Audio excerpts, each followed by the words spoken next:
اس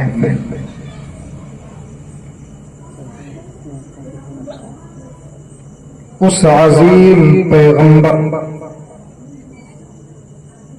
قیامت کی مناسبت سے منعقد کیا گیا جس کے آنے سے پہلے اللہ عز و جل نے اس دھرتی کو خوبصورت اور خوشنما بنایا۔ تو آئیے پہلے جی لگا کر حضور رحمت عالم نور مجسم احمد مجتبی محمد مصطفیٰ فخر بنی آدم وجہ وجود آدم حضور رحمت عالم جناب محمد رسول اللہ صلی اللہ علیہ وسلم کی بارگاہ ناز میں بانداز غلامانہ ہدیہ درود پاک پیش فرمائے۔ پڑھیں محبت کے ساتھ اللہم صلی علی سیدنا و مولانا محمد وعلی آل سیدنا و مولانا محمد وبارک وسلم۔ صلو علیہ صلاۃ و سلام علیک یا رسول اللہ صلی اللہ تعالی علیہ وآلہ وسلم۔ عزیزان محترم، قابل صد مبارکباد ہے وہ حضرات جن لوگوں نے آج کی اس محفل کو منعقد کرنے میں اپنے قیمتی سرمائے کو، اپنے قیمتی وقتوں کو لگایا، اس لیے کہ اس بندے کی عظمت اللہ دوبالا کر دیتا ہے جو اس کے حبیب کے ذکر کی محفلوں کو منعقد کر کے اپنے آپ کو خوش بختوں کی فہرست میں شامل کر لے۔ جو لوگ آئے ہیں ان کی خوش قسمتی اس وقت اپنے عروج پر ہو، اس لیے کہ وہ کسی اور کا ذکر نہیں بلکہ محبوب خدا کا ذکر کرنے کے لیے آئے۔ وہ کسی اور کا چرچا نہیں بلکہ حبیب خدا کا چرچا کرنے اور سننے آئے۔ وہ کسی دنیا دار کا نہیں بلکہ محبوب پروردگار کا بیان سننے اور کرنے کی غرض سے آئے۔ پتا ہے نبی کا ذکر تو وہ ذکر ہوتا ہے جسے خدا نے اپنا ذکر قرار دیا ہے۔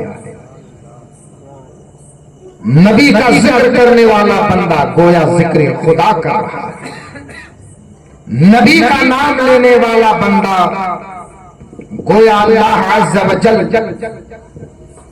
کا ذکر کر رہا ہے۔ تو ہماری اور آپ کی یہ ذمہ داری ہے کہ ہم اور آپ حضور رحمت عالم جناب محمد رسول اللہ صلی اللہ تعالی علیہ وآلہ وسلم کا ذکر خیر کریں، حضور رحمت عالم نور مجسم صلی اللہ تعالی علیہ وآلہ وسلم کے ذکر خیر میں اپنے وقتوں کو گزارے۔ ہم اور آپ اپنا صبح و شام حضور رحمت عالم صلی اللہ علیہ وسلم کے ذکر میں لگائیں تاکہ اللہ عز و جل ہمیں اور آپ کو دنیا و آخرت میں سرخروئی عطا فرمائے۔ اللہ عز و جل ہمیں اور آپ کو دنیا اور آخرت کی بھلائیاں عطا فرمائے تاکہ زمانے والے یہ پکار کر کے کہہ سکے سمجھ سکا نہ کوئی بھی ہے عظمتیں کیا کیا، سمجھ سکا نہ کوئی بھی ہے عظمتیں کیا کیا، خدا نے ان کو عطا کی ہے رفعتیں کیا کیا، خدا نے ان کو عطا کی ہے رفعتیں کیا کیا، اور زبان بیان نہیں کر سکتی ہے میرے آقا، زبان بیان نہیں کر سکتی ہے میرے آقا، ہوئی ہے آپ کی ہم پر عنایتیں کیا کیا، ہوئی ہے آپ کی ہم پر عنایتیں کیا کیا، ہے آپ اول و آخر ہے ظاہر و باطن، ہے آپ اول و آخر ہے ظاہر و باطن، خدا ہی جانے کی ہے اس میں حکمتیں کیا کیا،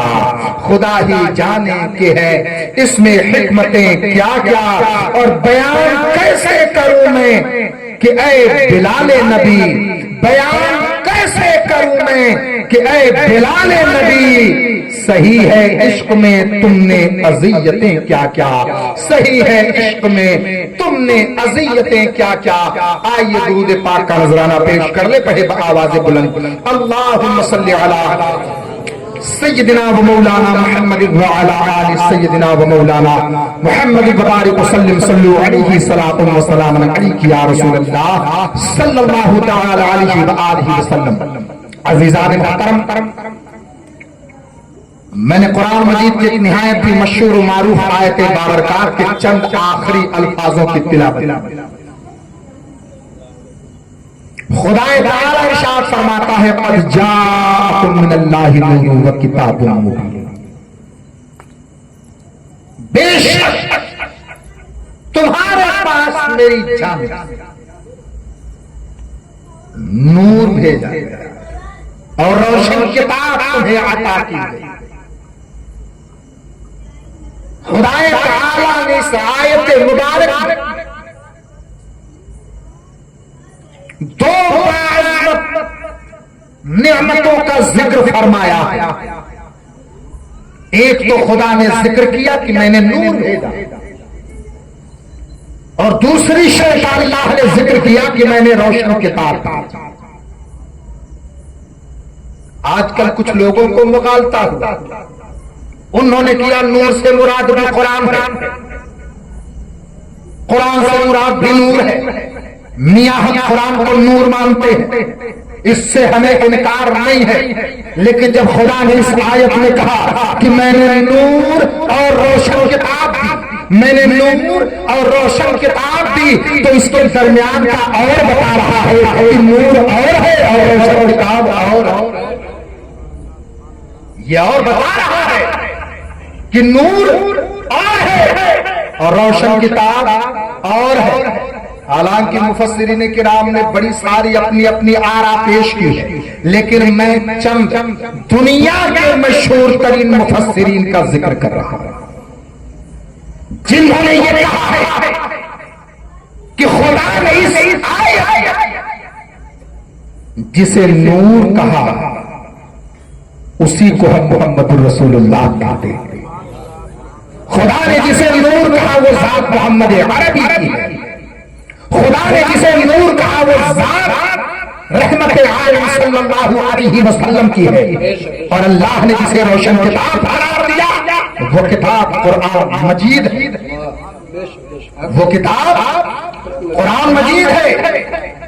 اور میاں ان دونوں کا اگر بیان کیا جائے تو ایک چیز میں یہ عرض کر دوں، آپ کو قرآن کی عظمتیں بتائے گا، مدینے کا تاجدار آپ کو قرآن کی رفعتوں سے آشنا کرے گا، پیغمبر اعظم آپ کو قرآن مجید کی حکمتوں سے آشنا کرے گا، اللہ کا محبوب۔ تو بتانے کا مقصد یہ ہے کہ آپ کو اگر قرآن کو سمجھنا ہے تو نبی کی بارگاہ میں جانا ہوگا، اور نبی کو سمجھنا ہے تو قرآن کی بارگاہ میں جانا ہوگا۔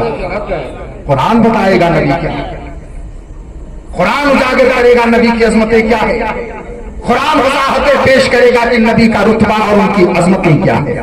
میاں قرآن حضرت عائشہ صدیقہ رضی اللہ تعالی عنہا آپ کی بارگاہ میں مدینہ منورہ کے خاتون آئی، اور اس نے آ کر کے کہا کہ اے ام المؤمنین حضرت عائشہ صدیقہ، میں جاننا چاہتی ہوں کہ مصطفیٰ کا اخلاق، میں جاننا چاہتی ہوں کہ مصطفیٰ کا کردار کیا ہے، میں نبی کی عظمت رفعت مقام بلندی برتری عظمت ان تمام چیزوں کو جاننا چاہتی ہوں۔ حضرت عائشہ صدیقہ نے فرمایا اگر تم نبی کا کردار، اگر تم نبی کا اخلاق جاننا چاہتی ہو تو مجھے بتاؤ کیا تم نے قرآن نہیں پڑھا ہے؟ اس نے کہا کیوں نہیں پڑھا ہے، ہم نے احمد کی الف سے والناس کی سین تک پڑھا ہے۔ حضرت عائشہ فرماتی ہے قرآن ہی نبی کی سیرت کا نام ہے، قرآن نبی کے کردار کا نام ہے، قرآن نبی کی اخلاق کا نام ہے۔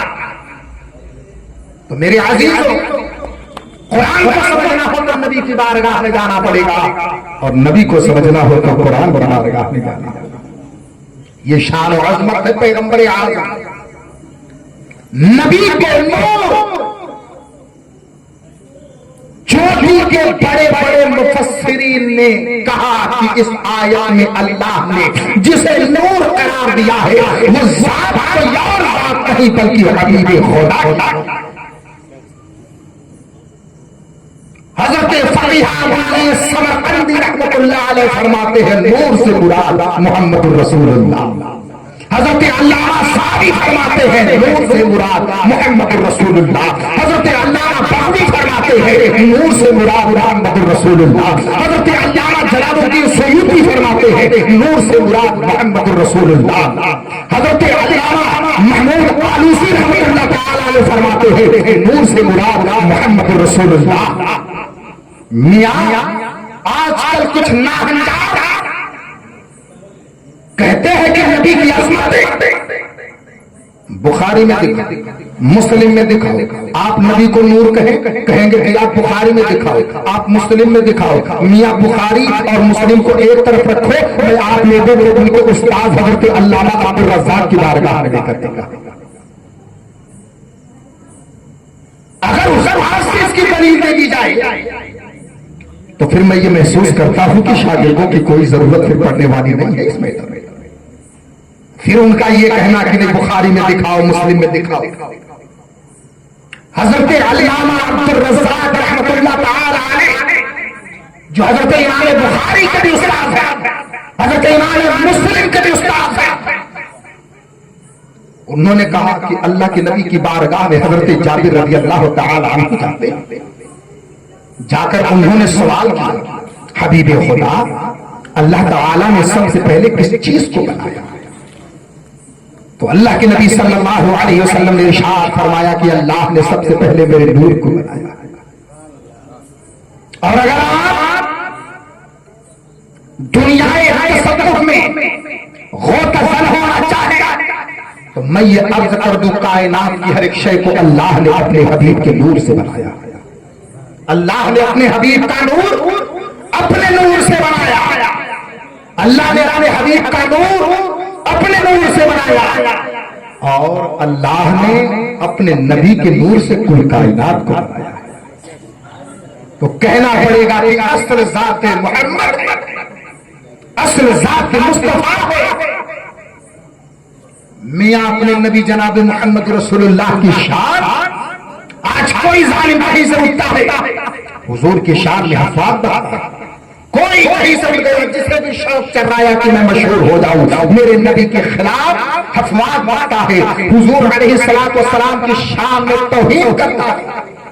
ایسے ناہنجاروں اور ظالموں کو بتا دیا جائے کہ میاں چاند کے اوپر تھوکنے سے تھوک تمہارے چہرے پر آنے والا ہے اور اس سے چاند کا کچھ بگڑنے والا نہیں ہے. یہ تو چاند کی مثال ہے, یہ تو چاند کی باتیں ہیں, یہ تو چاند کا تذکرہ ہے. میں اس نبی کا بات کیوں نہ بتاؤں, میں اس نبی کا ذکر کیوں نہ کروں جس نے چاند کے سینے کو چاک کر دیا, جس نے چاند کے سینے کو بھی چاک کر دیا.